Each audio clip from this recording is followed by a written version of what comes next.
Donc, aujourd'hui, nous allons voir les quotas. Alors, comment limiter et surveiller l'espace disque. Pour pouvoir faire ça, ce qu'on va faire, c'est qu'on va faire deux quotas. Un que j'appelle général, qui va s'appliquer sur un partage de type départemental. Donc, c'est un partage dans un serveur qui sert à un groupe d'individus. On va faire un quota de surveillance et de limite. Ça va être le plus facile à mettre en œuvre. Ensuite, on va faire un quota sur des sous-dossiers. On va utiliser pour ça un partage de dossiers personnels. Dans ce partage-là, il y a plusieurs sous-dossiers qui, évidemment, comme son nom l'indique, sont personnels. On va faire un quota de limitation dans ce cas-là. Alors, c'est juste des exemples pour voir les possibilités que nous offrent les serveurs 2012 R2. 2016, c'est la même chose. 2008 R2, c'est la même chose. Bref, c'est la même chose pour à partir de 2008 R2 dès que vous avez une version serveur. Alors, je commence dans mon serveur. Pour faire mes quotas, évidemment, vous devez avoir installé un rôle qui est déjà installé dans mon serveur, mais je vais quand même vous montrer qu'est-ce que c'est au cas où. Alors, dans le service de fichiers et de stockage, vous devez installer le gestionnaire de ressources du serveur de fichiers qui est juste là. Si vous ne l'avez pas, vous n'aurez pas les options de quota, tout simplement. Une fois que c'est fait, bien, vous allez dans le service de fichiers. Vous pouvez aller soit directement dans les partages ou aller chercher l'outil, encore mieux, de gestion des gestion de ressources du serveur de fichiers. Je m'en allais faire d'autres choses. Une fois que vous êtes dans la gestion de ressources de serveur de fichiers, c'est bon de faire un test, de configurer votre gestionnaire de ressources. Dans les options, dans configurer les options ici, vous avez les configurations du serveur SMTP. Alors, évidemment, je ne le ferai pas devant vous, car non, je n'ai pas le choix. Je vais le faire devant vous, ce n'est pas très grave. Le serveur SMTP que je vais utiliser, c'est un serveur qui renvoie des adresses uniquement à la Commission scolaire de Montréal. Donc, je vais taper les adresses de mon serveur. Et je vais taper les adresses d'administrateurs par défaut. Donc là, je vais envoyer ça à mon adresse de la Commission scolaire de Montréal. Et l'expéditeur par défaut, évidemment, devrait être changé, mais dans ce cas-là, je vais le laisser là. Ce n'est pas quelque chose qui va fonctionner pour des adresses externes, là. Je peux même faire un envoi de messages de test. Si mon serveur a un accès Internet et que le SMTP fonctionne, je devrais avoir reçu un courriel de test, tout simplement. Alors, on me dit que j'ai réussi, mais par contre, ça ne veut pas dire que ça a réussi. Là, le vrai test, c'est le suivant. Alors, je vais juste peser sur pause pour faire afficher le courriel de test dans quelques secondes.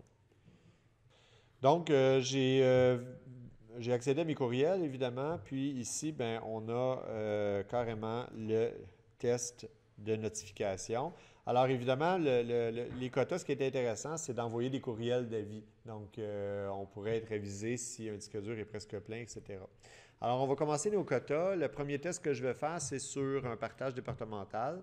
Alors, je vais faire un nouveau quota. Je vais créer un quota. Mon chemin d'accès, ça va être un dossier. Alors, je dois aller pointer sur le dossier de mon partage départemental qui s'appelle Files, dans mon cas. Je vais référer à une autre vidéo pour cet élément-là. Le quota, on peut partir d'un quota qui est déjà fait ou on peut partir d'un quota personnalisé à partir de 0. On peut ajouter une description, une limite. Dans mon cas, je vais le laisser à 100 MB. Ça va me permettre de faire des tests d'accès plus rapides. Il y a deux quotas. Inconditionnel qui me permet de bloquer l'accès, puis conditionnel qui va juste servir à surveiller. Par contre, quand on fait un inconditionnel, jamais ça pourra dépasser 100 MB dans cet exemple-là, mais tu peux mettre de la surveillance quand même.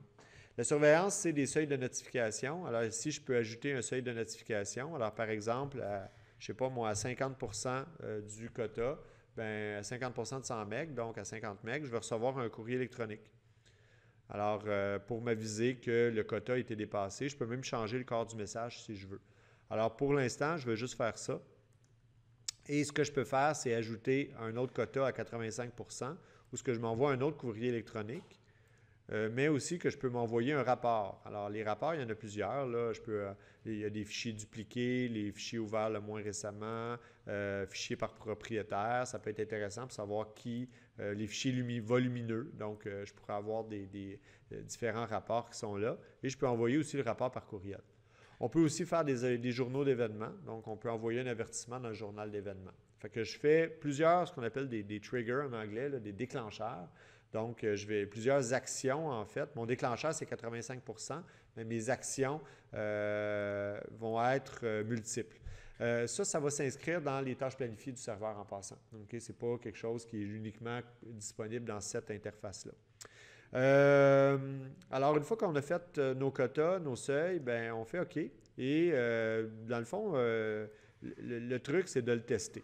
On nous demande ici si je veux enregistrer un modèle, ce qui n'est pas nécessaire si je ne compte pas réutiliser cette configuration-là de base. Et c'est tout. Alors, le truc, c'est de le déclencher maintenant. Alors, on s'amuse à remplir notre dossier. Alors, je m'en vais dans un dossier quelconque. Je vais aller chercher un fichier. Alors, je vais aller sur le C, là, dans le répertoire Windows, Système 32. Il y a plein de choses qui sont un peu lourdes. Là. J'ai des trucs à 20 MB. Là, un DLL à 20 mégaoctets, ça va faire le travail. Et je m'en vais faire du copier-coller. Là, je suis à 20 MB. À 40 MB, je viens de dépasser... je recopie encore. À 40 MB, je viens de dépasser 50%. Donc, je devrais avoir reçu un courrier électronique. Et rendu ici, je vais être à 60%. Et rendu ici, je vais être à 80%. Il faut que je me rende à 85%. Donc, peut-être je vais avoir de la misère là, avec un fichier de... Je vais aller me chercher un fichier de 10 mégaoctets pour me rendre à 90. Et là, je vais essayer de dépasser ma limite. Je m'excuse, je fais juste faire des copies de fichiers. Je dépasse ma limite. Il reste encore de la place. On copie une dernière fois et là, j'ai de l'espace insuffisant. Donc ça devrait être suffisant pour avoir un peu fait titiller les déclencheurs. Alors, les déclencheurs sont les suivants. Bien, premièrement, j'ai un observateur d'événements. Donc, dans les observateurs d'événements, on devrait avoir, dans les journaux Windows d'application, on devrait avoir reçu notre avertissement et j'ai mon serveur, l'utilisateur a dépassé le seuil de quota de 85%. Donc, le journal d'événements fonctionne. Le rapport, il est dans un endroit particulier du système. Alors, il est sur le disque C par défaut, dans Storage Reports, Incident. Et puis là, ben, j'ai mon rapport de fichier par propriétaire, puis mon rapport de fichier volumineux. C'est un fichier HTML carrément, qui peut être consulté avec un furteur. Puis là, ben, c'est pas très éloquent parce que, bon, c'est pas super intéressant ce que j'ai mis, mais ça pourrait être intéressant dans le cas d'une mise en situation plus complexe. Alors, j'ai des minimums de 5 MB. Je peux ajuster évidemment le rapport comme je le veux. Fait que je pourrais avoir un rapport comme ça. Et évidemment, le tout a été envoyé par courrier électronique. Alors, si je constate là, mes courriers électroniques ici, là, donc j'ai mon rapport de fichier volumineux qui est dans mes courriers électroniques que je viens de consulter. J'ai même mon seuil de quota de 50% que j'ai fait ici, là, mon trigger qui fonctionne. Ça, c'est la première méthode. La deuxième méthode pour pouvoir faire un autre quota, c'est d'aller chercher un quota sur un partage de type personnel qui contient des sous-dossiers. Donc, ici, je l'ai appelé redire.